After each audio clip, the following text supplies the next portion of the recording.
August 1st, 1988. My name is Joe Todd, and this is an interview with Mr. Garth Brown. We're in Oklahoma City, but you live in Phoenix. Is that correct? Yes, I live in Phoenix, Arizona. Okay. Sir, where were you born? I was born in Corning, Iowa. Kent, actually, but it was Corning was the county seat. And when's your birthday?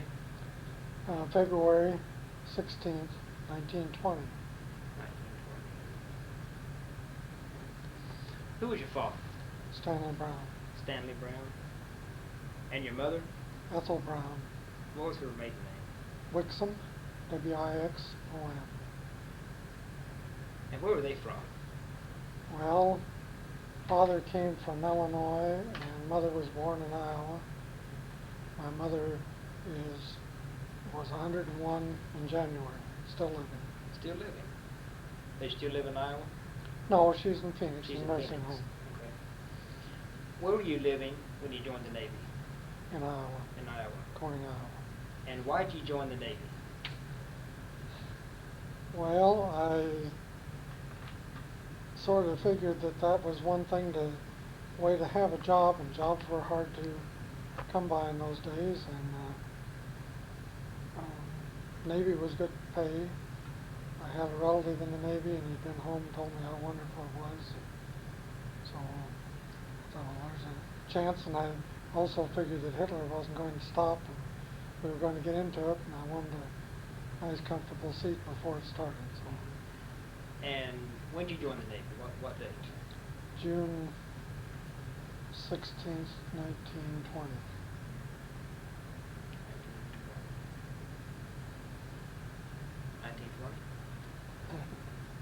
1940.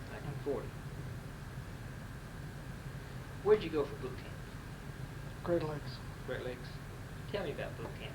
What was it like? Well, for an Iowa farm boy that had never seen anything much bigger than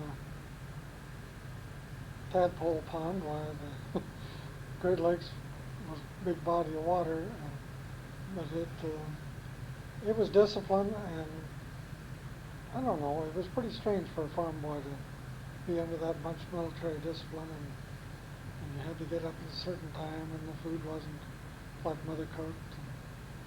It was different. Mm-hmm. And boot camp lasted how long? Well, I was there until September because I had sinus trouble, and the doctors wouldn't let me go in the pool because of so much chlorine. So they showed me my discharge papers. They were going to discharge me, and the president declared that you didn't have to be a qualified swimmer to be in the Navy, and rescinded that order. So they shut me out. And where were you sent? I was sent to San Pedro. That's where the U.S.S. Oklahoma was tied up at that time. Did you request the Oklahoma, or were you assigned? No, I just was assigned to it. Mm-hmm. And when you first saw the Oklahoma, what did you think? Mighty big fishing boat, that's all I can say. It was an awful big hunk of steel to be floating around on the ocean. And when you first went on, how were you assigned to your division? Well, I don't know that I was assigned to a division. Well, I guess possibly I was assigned to a division, but there weren't enough bunks at that time. So they put us up in a 5-inch turret on the side, and in was the turret, and we hung hammocks in there. About 4 or 5 of us in each one of those, which was wonderful because we were all a little bit seasick, and riding a hammock and first time across was better than the bunk, I think. And tell me about your average day when you first went on board. What was your average day? Well, my average day until we got to Honolulu wasn't very much. We swept the deck and holystoned a little bit, and a bunch of new recruits. They were having quite a time with as many of us as went aboard. So. Well, I'm fascinated by holystoning. Exactly what is that? Well, holy stoning is they take a piece of volcanic rock,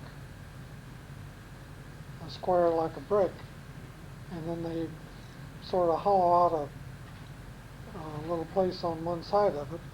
Then you stick a stick in there like a broomstick, and you slide it back and forth across the deck and sandpaper the deck with a stone to get up all the heel marks and get the dirt up and smooth it and any splinters and so forth. And you did this in salt water. Turned salt water on the deck and while there was water on the deck. Now, how many men are holy stoned at one time? I would say in our division there were probably 20, 25. And exactly how are you lined up or what do you do? Yeah, you just line up and take a board and you get, they tell you to move up to another one, well you just moved up. They weren't that, they were a little particular about how you did it, but you just so many minutes on each one and they just moved on. And I've heard of bright work. What is bright work? well, it's brass, and you have to polish it. And they had a bright work polish that came in a can, and you took a rag and wiped it on and polished it like you would wax a car, and then you wipe it off. And that had to be done practically daily, especially with the salt air and fingerprints, etc. Now, were you assigned? Was that the casemate your permanent? No, I was assigned down on the first deck when we got down a little. They made room for bunks, or they put in more. I don't know, but anyway, we got down below, and that's where I was until the sun. Would you describe your quarters?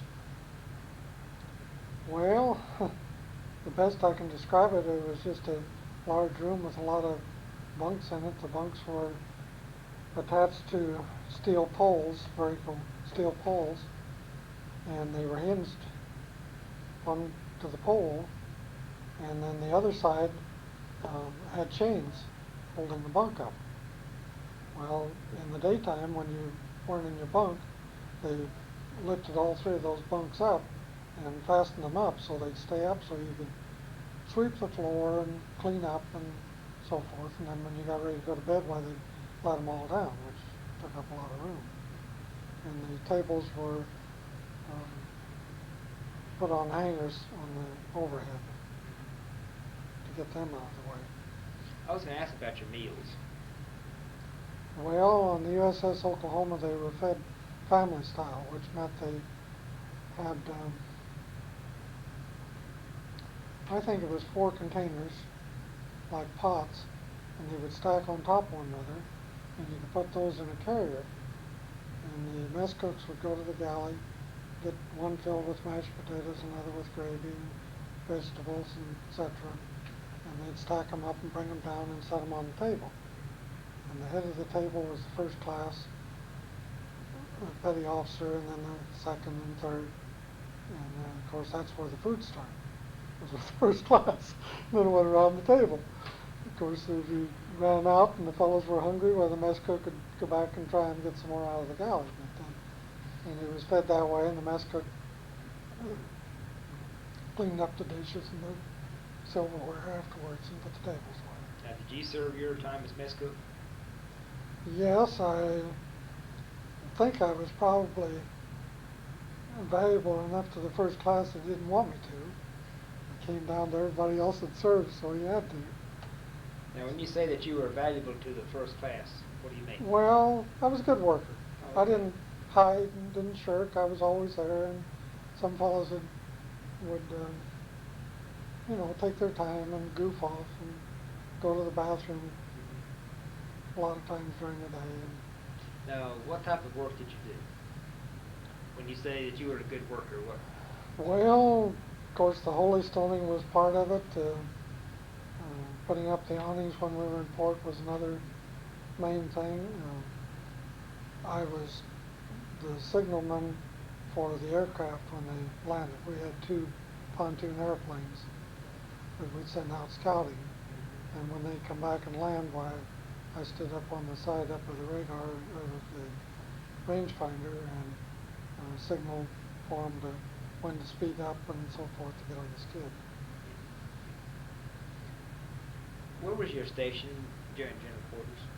The magazine with a 14-inch, the after turret with a 14-inch. Which turret number? What did they have? Three mains, so it'd be Well, there were 4 turrets. four. Be number 4. Number 4. Okay, so you were aft. Yeah. Okay. And in general quarters, what was your duty? What'd you do? Well, it just depended. We went into the lower handling room, and sometimes I was inside we opened another door and went in where the powder was. And sometimes I was in there, and sometimes I was out in the handling room itself. And then after a while for a while I was assigned up on the gun as a primer on one of the guns.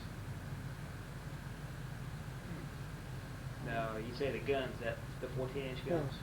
Okay. I went in and went underneath the breech of the gun, and they had to level the gun level when they loaded it because the projectile was too heavy to lift. So when they leveled it, they dropped the breech like a door, and it just dropped down flat. And then they shoved a steel ramp in there so that they could push the 14-inch shell in there. Well, while they were doing that, I had a cartridge that looked like a 30-30 shell without any projectile on it. And I would open a little cap on the back of the breech, put it in there and close it. And when the breech closed and they fired the gun, the firing pin would hit that shell, and it would send the fire through all 4 bags of powder. They were in silk bags, and on the end of each bag was black powder. And so the shell, when it hit that black powder, would ignite it. And it was so fast that all 4 of them would get ignited at once. Did you wear any type of ear protection when you were firing those guns?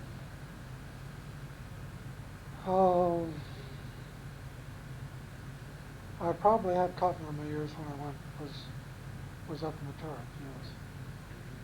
Because I had to jump down because they raised the gun, which made the breech come down in the turret, and had a little hole down there that I jumped into. You mentioned the Oklahoma broke a shaft. Yes. What happened? Well, we were in a bad storm coming back. We were going to come back to San Pedro, which was our home port. And I suppose for leave and recreation or whatever. Anyway, on the way back, we ran into a bad storm, and the stern of the ship came out of the water enough, and when the stern of the ship comes out of the water and the propellers are going too fast, then they vibrate like everything. The load's off of them and they're just running free. And the shaft broke, and the propeller and the broken piece of the shaft slid to the rear, which jammed the rudder. So we had no direction. We couldn't, even with the other propeller, we couldn't steer it. Where were you? What part of the Pacific? Well, between Honolulu and San Pedro, someplace about halfway back, I think. How big is that shaft? I don't know. It's I'd hate to say it. How big's the screw? You know? Well, the screws on that were probably 10, 12 feet across. So the shaft was probably 18 inches, something like that. Now you say it jammed the rudder. Yes. How'd you move the ship then? What'd you do? Well, they were in the process of getting ready to tow it back. The Battleship was going to try and tow us back. And we worked and put cables on that propeller and pulled and put winches on it trying to pull it back in. We sent divers over. It was the old diving suits, the old helmet and the whole suit. And finally we got it back. I don't know exactly what the key was or the last thing. We finally got it back and got it tied back so it wouldn't jam the rudder anymore and came on in. What Then did- we went to San Francisco. Did you do any of the diving or anything? No, Whenever? no, that was only for qualified Yeah. divers. You were mentioning about the mess cooking. When he finally sent me on mess cooking, I was sent to the signal corps, the mess cook. And the signalmen, there were 40 men in the signal corps, which meant we could only feed half of them at a time. We only had tables up there for half of them. Half of them had to be on watch, so we had to serve them early and late. And they told us we could serve it. The two of us could either work together, serve both of them. Both of us serve the first one, do the dishes, and then both of us serve the second meal, or we could work together.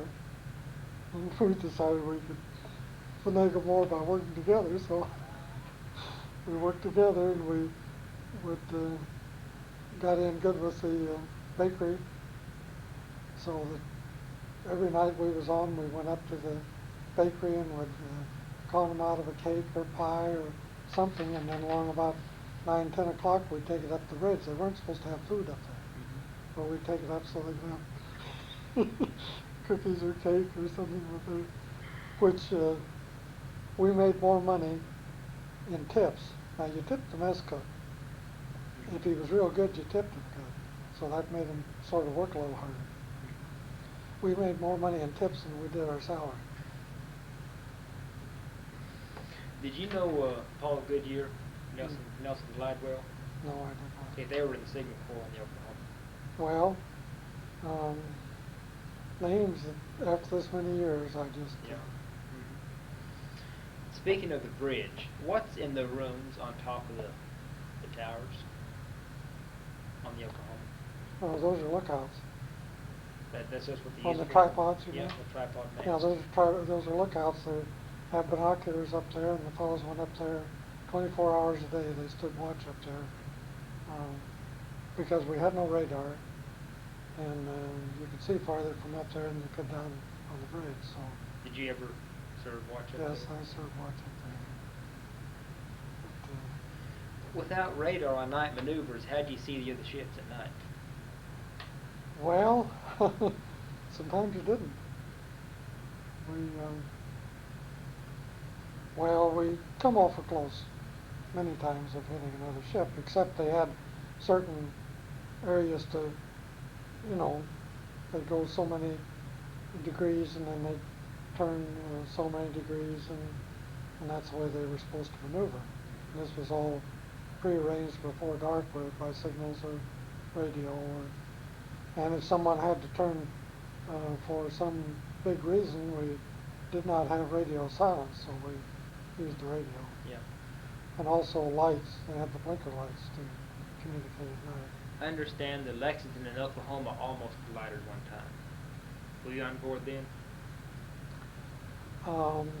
That's whenever the Lexington bent the flagstaff of the Oklahoma at a right angle. I heard that the flight deck went over the Oklahoma. I don't know that I was. Okay. I just don't remember. Were you on board when you sunk the freight train? No, that was in Seattle. They were in Seattle, and then they went from Seattle to San Pedro, and then I got aboard. Okay, so you just I missed the freight train. missed the freight train.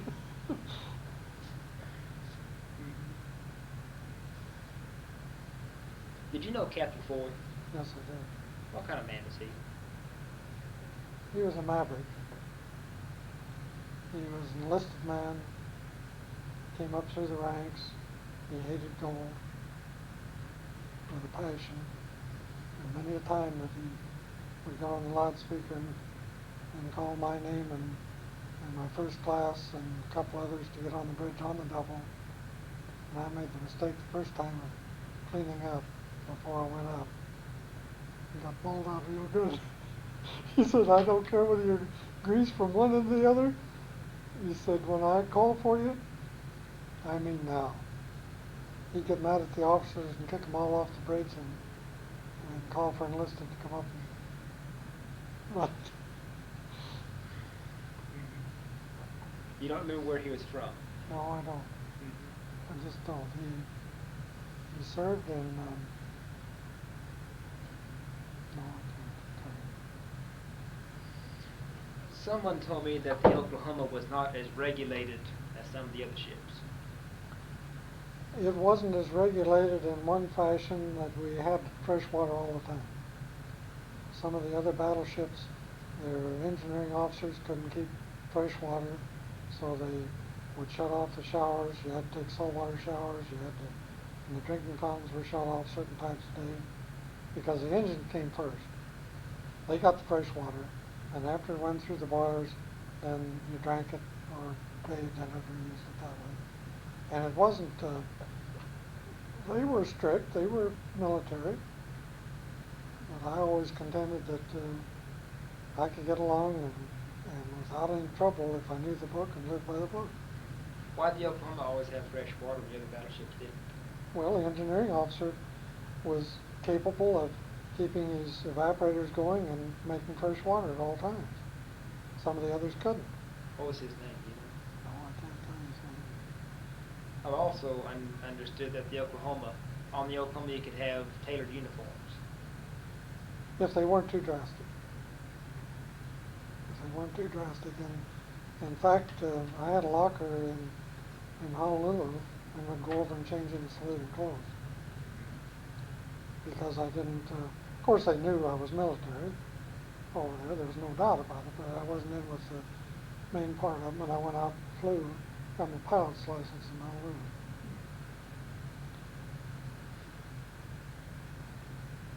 What were you doing December 6th? December 6th, we were getting ready for Admiral's inspection. We took off some of the portholes and just generally cleaning up the ship. Took some of the portholes off. We had all the covers off the blisters on the external side of the ship and for inspection. That's one reason it went down so fast, because the blisters, which were air tanks along the side to keep it balanced and keep it upright, the covers were off of them. So when we got a torpedo hit, why it just capsized. Water rushed into those compartments. Not enough air to keep it upright. And I was just generally cleaning up. December 7th, that morning, I was in the compartment in my shorts with an apron on, my shoes and socks. Now you say compartment. Living compartment. Okay. I was shining breadboard, shining the dogs on the portholes. We had taken them off they were brass and had to be polished. And I was sitting there shining those when the alarm came. What exactly did you hear in the Santa General quarters? Well, we had a gong that sounded, and then they said, came over the loudspeaker of General Quarters, "This is no bullshit." Now that's what I remember. And of course, we could hear some explosions before I even got started down with the magazine. I felt some jolts and explosions and went on down the magazine. Okay, now how far is your living quarters from the lower handle room? Well, we were practically on top of it, except I had to go through another compartment and down the 2 or 3 ladders to get down because the magazine was at the bottom of the ship. So you were in the bottom of the ship? Yes. What happened then? Well, we were all real uptight about the thing because we could hear the explosions and the gunfire and so forth. Of course, we knew we couldn't shoot the 14-inch in port. That was impossible. We'd tear the ship up if we did that. So we knew we wouldn't have anything to do. And then the PA system went out, the lights went out, and we made up our minds it was time to get the heck out of there. There was no place. How far had the ship listed at this time? Well, it was far enough over that you couldn't stand up on the deck without hanging on to something. You had to hang on. It was listing that far. What degree it was, I don't know. It's dark and down there, it was hard to tell. But well, then we started to work our way up through the hatches that had been bolted down, and we were under 14 inches of steel, which was the protective armament of the ship, and so we had to go through that hatch, and it was probably 4 by 10 feet, something like that, 14 inches of steel, counterweighted, so, but it was still a little difficult to raise and get up, and we went up topside. And when I got up topside, I decided I didn't need my apron, so I took it off and trying to make up my mind. Everybody was in confusion and running and being strafed with machine guns and everything. So if I'd have gone over the inboard side, then I could have gone to the next battleship or got to the island. And there were fires and explosions and everything on the island. I didn't figure that was a very hot spot to go, so I walked up the side of the turret, which was, the ship was tilting so much that I just walked up the side of the turret. And I looked to see there were fellows jumping off in the water, and I looked to make sure I didn't hit somebody or hit a piece of debris or something, and at that time the ship went over, capsized.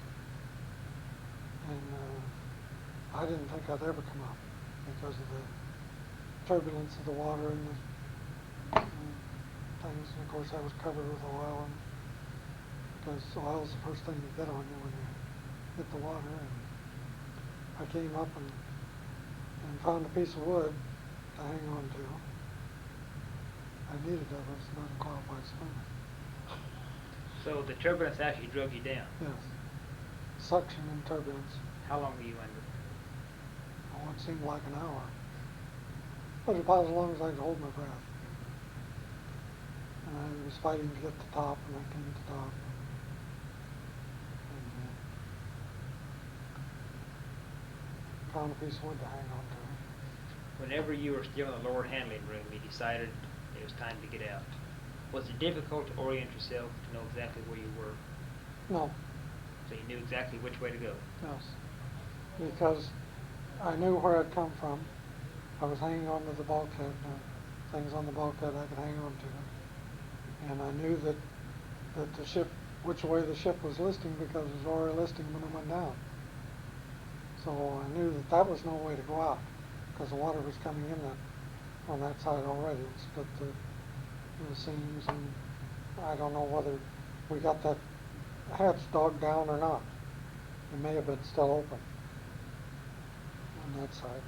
What about the 14-inch shells? What happened to them? I heard that some of those broke loose. They could have very well broke loose. I don't know. They were up above, turrets. How are you, sir? That was pretty good. Do you remember any of those shells breaking loose, the 14-inch shells? I don't, because I didn't go up through the turret. Okay. See, the turret was had 14-inch steel, and we were in the magazine, which was the lower handling room, and the shells were way up closer to the top. So how did you actually get out of the ship then? How did you go? Well, I went up, didn't go up through the turret. You see, there was hatches that went into this circular turret that went down, and you came down one side. You come down either side, but we came down to one side and go in. And when you got the bottom of the ladder down as far as you go, then you went through a big heavy steel door into the magazine, which you closed behind you. So when I got out, when I came out, I went out the other hatch and out the other side, which I didn't go up through the turret. I went up through the main part of the ship. Was it difficult getting up the ladder with the ship going over? Yes, it was, because it was almost straight up and down. exactly, can you recall how you did that? How you crawled along the ladder, or what did you do exactly? Well, I don't know. There were quite a few of us there. In fact, I stood at the door, the hatch at the handling room, and about 4 fellows went inside and went through to where the ladder was and went up to get the 14-inch hatch open, the big horizontal hatch that was up there open. And if we'd let everybody get up there, nobody got it open. You know, there'd been too many up there working on it. So the minute they got it open, they hollered, and of course you couldn't see. There was no light. So then we'd been down in and out of there so many times, we knew just about how many steps it was to the ladder, and grabbed a hold of the chains on the side and worked our way up the ladder as swiftly as we could, because we really wanted to get out of there in a hurry. Now, the ladders were vertical normally. No, No? no, they were on a slant, Mm-hmm. just like an ordinary stair. Okay. And it was just like the stairs. And but when the ship was listing, why, instead of being on an angle like this, then they came up more straight up and down. Because the ship was listing, so it brought it over. How long did it take to get out of the Oklahoma? Like I say, it seemed like hours getting out of there, but from the time I got down there until I got back up on deck, I would say 10, 15 minutes. Do you recall seeing a tripod mast go into the water? Because I went in there with it. See, the ship, I went over with the ship, in other words. I didn't jump. It went over and I didn't have time. Can I go get a drink? Okay. We got to the part where the turbulence, you pulled up, you found a piece of wood. What did you, when you got hold of the wood, what'd you do? Well, I tried to paddle my way away from get out of the oil, because I could see the Arizona and the oil was on fire there, and it was just a matter of time till it worked on back to where I was. So. Had the Arizona already blown up? Well, yes, it had. It was, I don't know just what position it was in, but it had already been hit. And, but the oil was on fire up there. So I wanted to get out of that. So I was trying to get out to where there wasn't any oil anyway. And one of the Admiral's gigs came along, and I think I was probably the second man on it. There was about 3 of us right there he picked up at once. And we got on, and the coxswain said, "Now, boys, be careful, don't get things dirty." And of course the white canvas seat covers and the curtains, and with the little tassels on them around the side, and we were just covered with oil. And grabbed one of those curtains and wiped my face and trying to get some of that oil out of my eyes. He was hollered, "Watch it, oh, you ruined the curtains." But that was the least of my worries at that time. And I'm sure it was later on, if he thought about it, how silly something like that was, but that's what war is. So where did the gig take you? Took us over to the dock that we went to on Liberty when we went on Liberty. Took us over to that dock and let us out, and he went back to pick up more. He filled his gig up with, So what'd you do at Ford's Island? well, got some clothes, and it was a real mixed up mess. Nobody knew what was going on, where to go. The planes were still coming over. In fact, the Zero flew over the dock when I got off on, just as I got off on the dock, and you could have counted these gold fillings. He was just just that close, just that low. I know I could have hit him with a rock or a baseball. It wouldn't have been hard at all to hit him with it. He was that low. His torpedo run. But it was confusion. They had clipboards with paper in them and asking everybody to sign their name, where they were from, what ship they were from, so they could kind of get it together. And I don't know, I signed 2 or 3 of them just to make sure one of them got through. But and then later on, I had an opportunity to go into Honolulu, so I sent a cablegram to my parents that I was all right, and then of course the time was on it. And did they know that you were on the Oklahoma? Oh yes. And then a few days, the Navy Department sent Father a telegram and said that I was missing in action in Pearl Harbor. So he sent him a copy of the cablegram, or told him that he'd gotten the cablegram and what time and everything, that I was all right, and wanted him to verify it. So then they looked me up and verified that I was who I said I was, and then sent him another telegram that I was all right and be getting a hold of me shortly. So, on Ford's Island, what'd you do for food on the island? On where? On Well, the Oklahoma was gone, you know. What? yeah, well, they brought sandwiches and coffee. They started making coffee like crazy. Of course, the Navy lived on coffee, and they had sandwiches, and that's the food we had for a couple, 3 days, was sandwiches and coffee. Where did you get the clothes you were wearing? I don't know. Somebody came along, and I don't know where they got them. They were new, so they got them out of someplace for the fellows that didn't have any, and I was one of them. And where were you assigned after what ship? To the U.S.S. Helena, light cruiser, which was in dry dock. That had taken a torpedo in the forward engine room, and they were sealing up the hole to send it back to another engineer. So what'd you do in the Helena? Well, we spent 6 months in Mare Island getting a new engine in, radar, more guns, scraping off all the old paint, putting aluminum paint on, because they found out in a hurry that, especially on the Oklahoma and some of those old ships, had maybe an inch of paint. If it didn't move, paint it. That was the Navy's theory. So we painted everything time after time.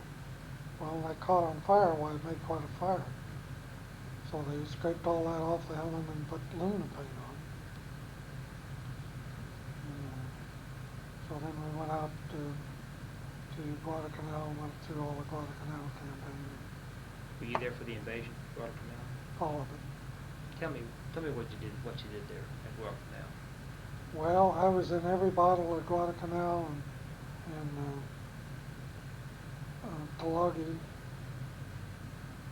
Wasn't in the first part of it. The Vincennes, Quincy, and Astoria got sunk, and then we came into the picture.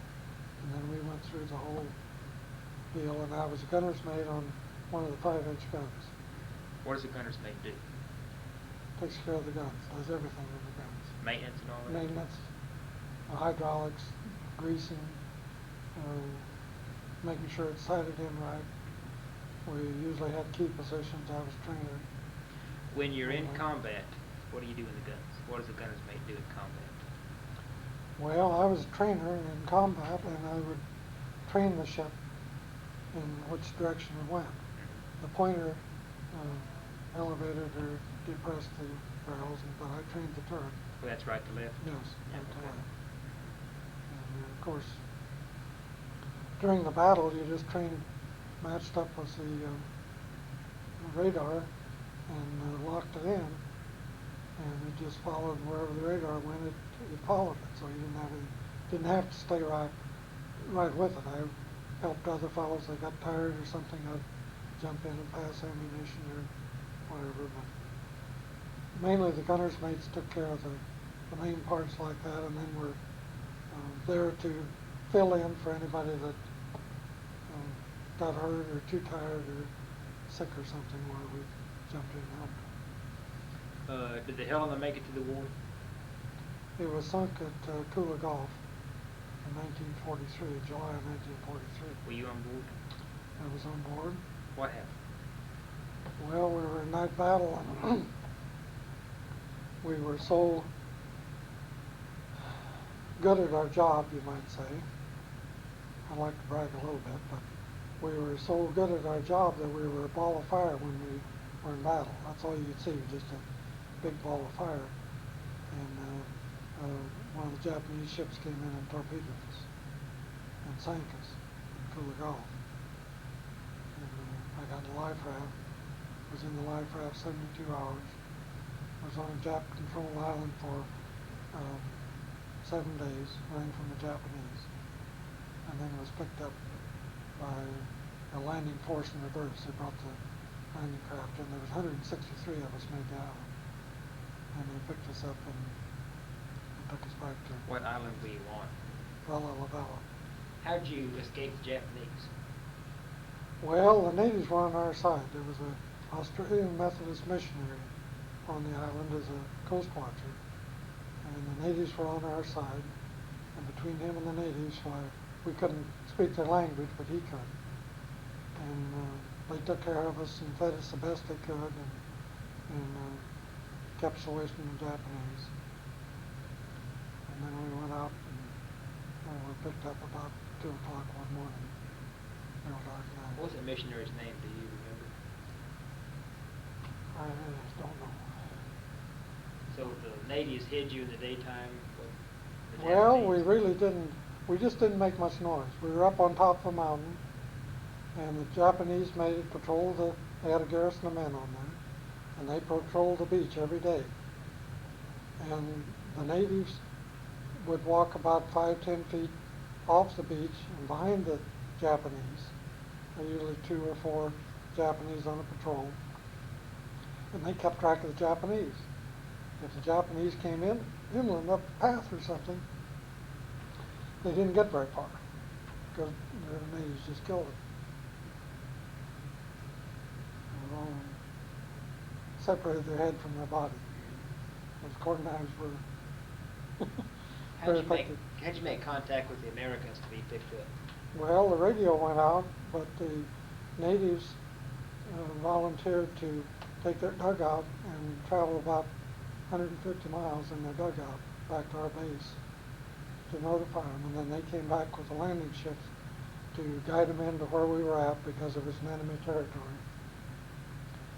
The ships couldn't get too close to the dock because of the coral, so there was a dock there which they loaded out ore and coconuts and bananas. They sold them, natives did. And,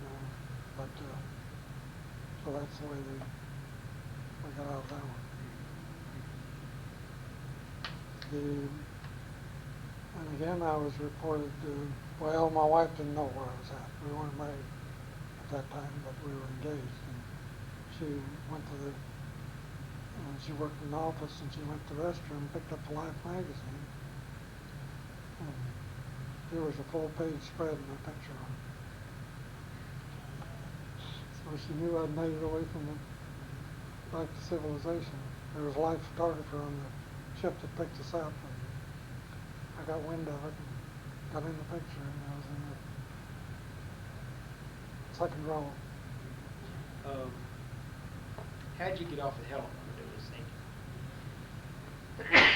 Well, just jumped off. I was in the turret again. I was up above. I was on the deck level.